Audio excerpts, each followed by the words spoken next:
I am going to go ahead and record this in case somebody doesn't come. So just a heads up, you probably got that notification. And it's 7 o'clock, so we'll go ahead and get started. First of all, I just wanted to see, does anybody have like questions about course content? We'll get into budget in just a second. Does anybody have any questions about the actual course content or anything that we've been going through so far? You can also throw them in the chat if you need to. I'll try to pay attention to that. And I apologize, I've had a cough for like 2 months, so just ignore me.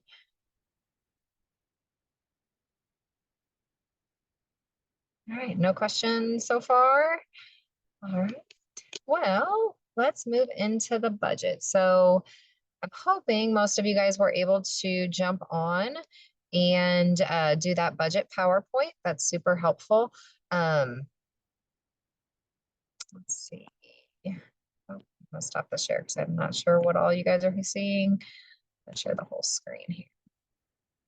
All right, so on the budget assignment itself, there are numerous things that you can try. And the reason for that is because so many different people have different versions of Excel.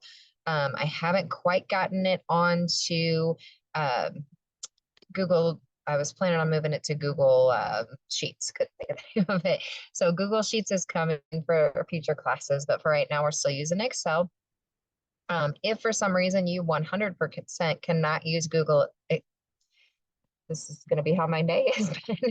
If for some reason you cannot use Excel, please let me know and I can try to get that transferred over to Google Sheets pretty quick. It's a matter of getting all the functions in there. So it'll take me just a little bit of time, but please let me know now if for some reason you do not have access to Excel. So budget assignment.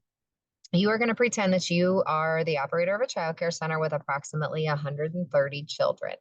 I am not telling you how many kids in each age group. You can kind of play with that.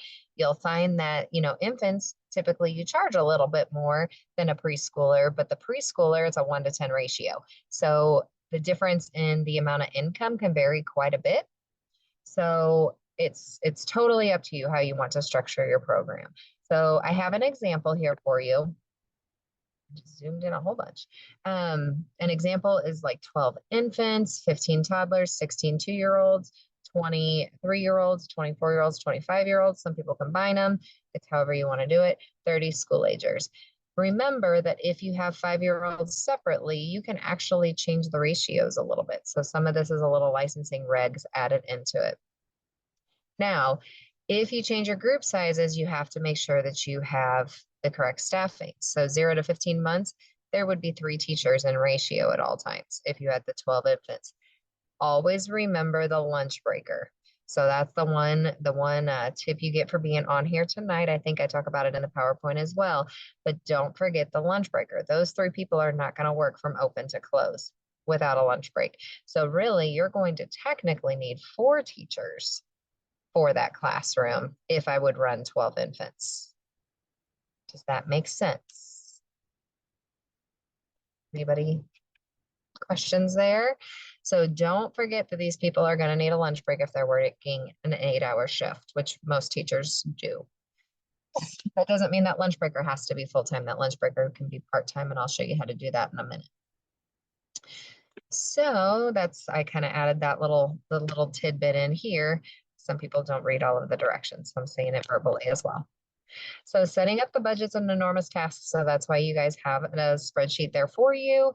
Everything yellow is what you need to pay attention to. So as I hover over these little red flags, you'll see that I kind of put a note in there for you. So it should be, I'm going to play with it a little bit here. So weekly rate for an infant, we're just going to say $100. We know that's not going to be enough, but $100. Okay.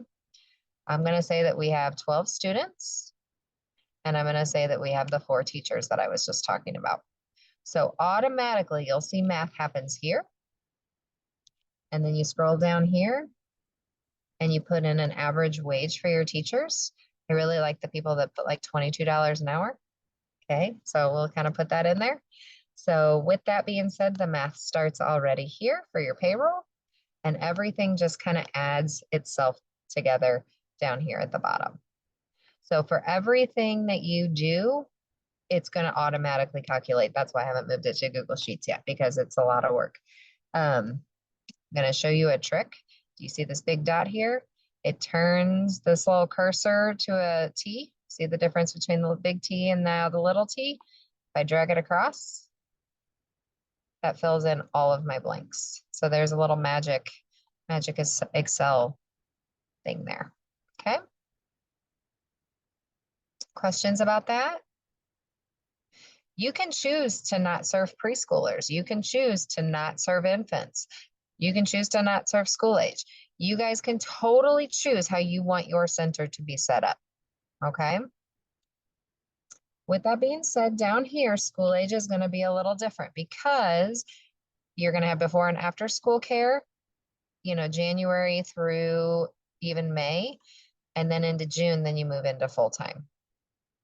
So this is where you're going to actually put all of it, and you'll have to change it, you know, because you're not going to charge the same price for before and after as you would for full time. Let's see.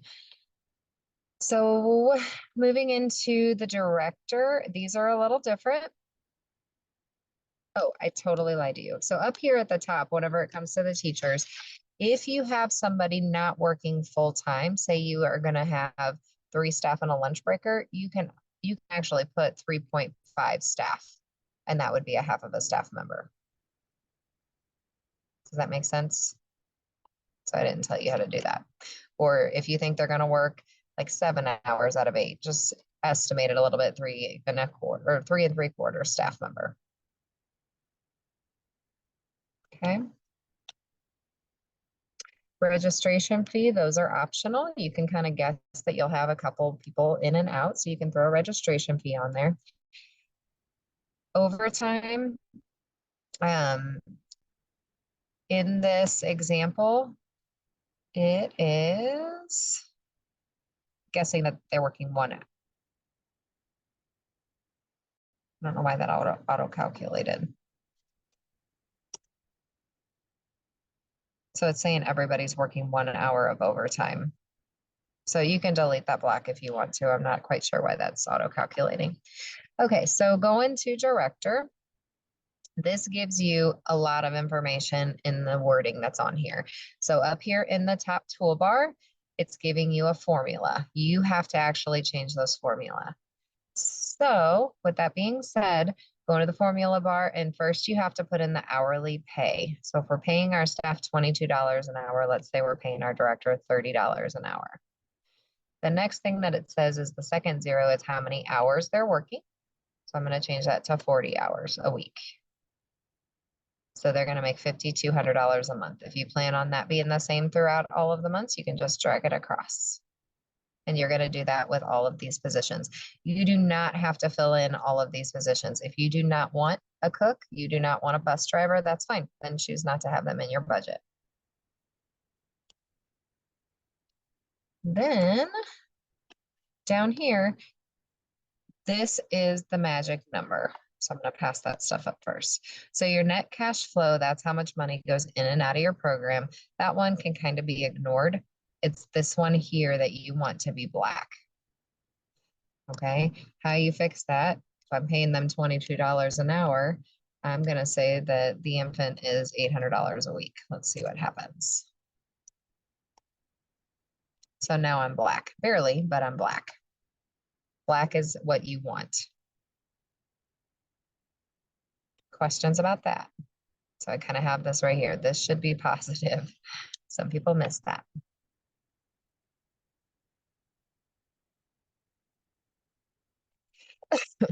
Any questions? All right. So now moving up here into these little bit of pieces of income. So if I have $16,000 of profit, then I'm going to take about 2 to 3% of that profit and make that my utilities. 3 to 5% of that profit is going to be my insurance. Okay. So I'm gonna do one real quick. I'm gonna grab my calculator and pull it up. So if 16,000 is my profit, I'm gonna do 2% of that.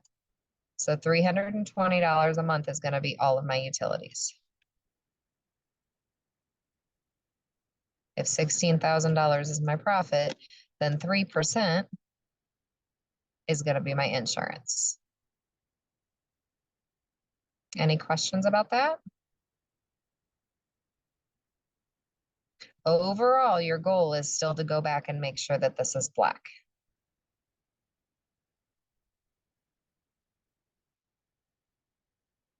All right, so I didn't go as detailed as those the PowerPoint did.